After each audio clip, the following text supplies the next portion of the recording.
And now the Celtics, they won 9 in a row over that stretch. They are surging in the standings, and they now have the best adjusted point differential among the teams in the Eastern Conference, even though they're in 6th place. Their defense has been a huge thing. Since January 1st, the Celtics have the best defense in the league by far. Their defensive rating is around 102 since January 1st. The league average is 113. Yes, I do think the schedule has played a part of it, but even if you gave them a couple points per game on the defensive end from the schedule, they would still be the best defense over that stretch and still look like one of the better defenses in the league.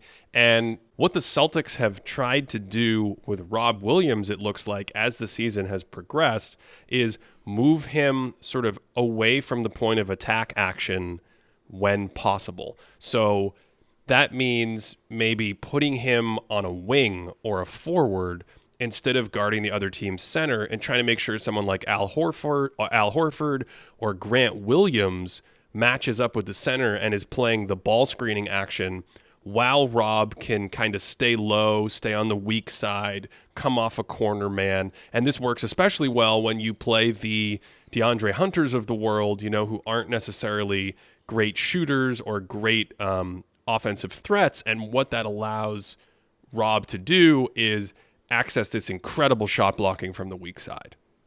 Yeah, and this just shows a great example of a coach understanding his players' strengths. Like, this makes me think back to the beginning of the season where I think Chauncey Billups was publicly railing against Robert Covington. He's like, oh, he needs to try more on defense at point of attack. It's like, dude, that's not Robert Covington. Get that man off ball and let him rove around. And Udoka is not finally understanding that, but he's understanding the weapon that he has in Robert Williams. I mean, when we're talking about shot tracking defensively, both in the Olajuwon sense where there's a couple plays where somebody drives and Rob's like, I'm going to block a shot. Oh, you tried to dish it off. Just kidding. My hand's down there and I'm going to get a steal. But also his recovery speed, how quickly he can get into the air, his double jump. He looks like a Super Smash Bros. Character.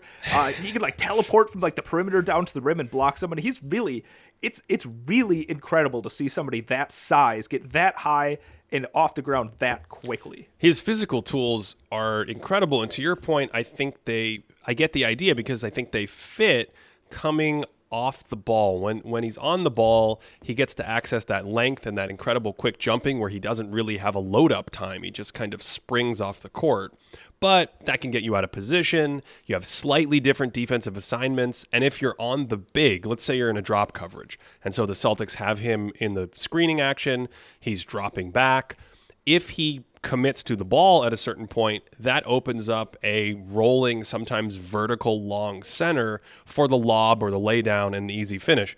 This is a slightly different thing than if a Grant Williams or a Horford can stay at home on those kind of plays, and Williams is flying off the corner. His straight line speed movement, getting into his jump, is perfect for this. It's just incredible weak side shot blocking. And that's a different read and a different kind of advantage to give up to the offense than, hey, we're playing 2-on-2 in the basket with a guy who is he's a great shot blocker, but he's not Draymond Green, or he doesn't have the subtle mastered perfection of playing ball screen and playing drop coverage. So I do think it's something that speaks to Rob's strengths. He's his shot blocking numbers are absurd. Cody, have you checked them out? Yeah, what a career block percentage of 8.1%. Just insane, all-time stuff. And he's at a career low this season, and it's still 7%, but he can still switch a little bit. You might not think of him as the greatest perimeter defender, but he's not someone that is automatically a mismatch out there. So what the Celtics do is, if he has to be in a situation where he's switched onto a guard, he's just going to do his best to hold his own, and he can use his length to block shots.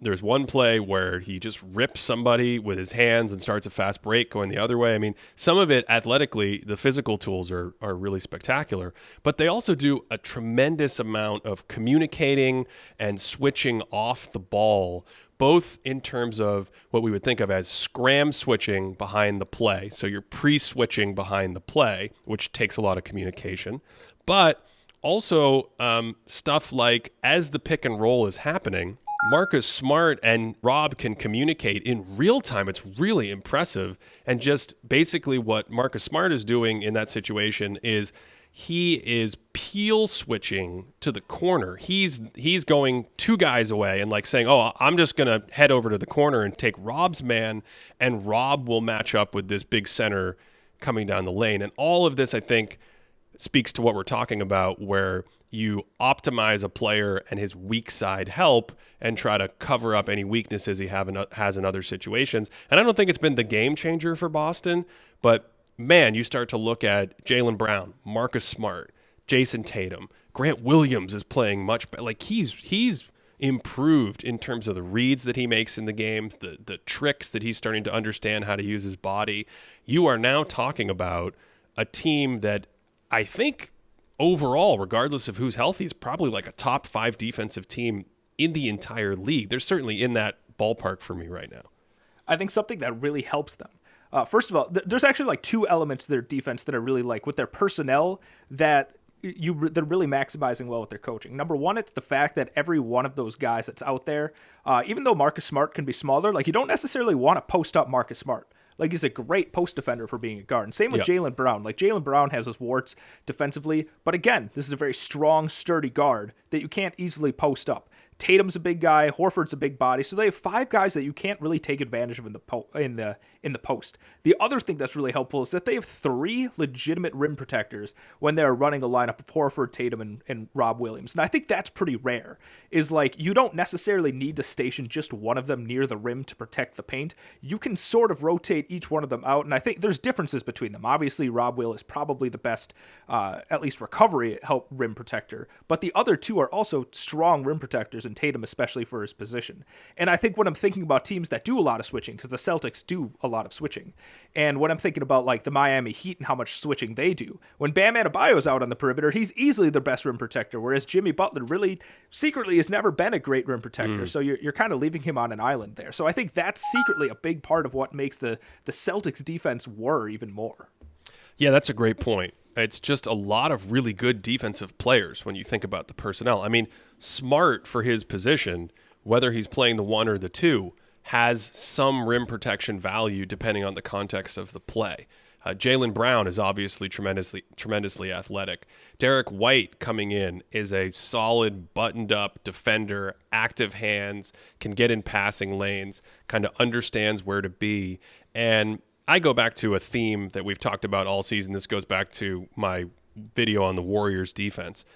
Teams that can communicate really well and are ahead of the play. It's one thing to say we're going to switch, but you have to switch intelligently, and you have to switch with personnel where you're not giving up huge advantages to the offense. And that's kind of what I see when I see the Celtics. Thanks for listening. You can find the full episode of this Thinking Basketball podcast on Apple Podcasts, Stitcher, Spotify, or wherever you enjoy podcasts.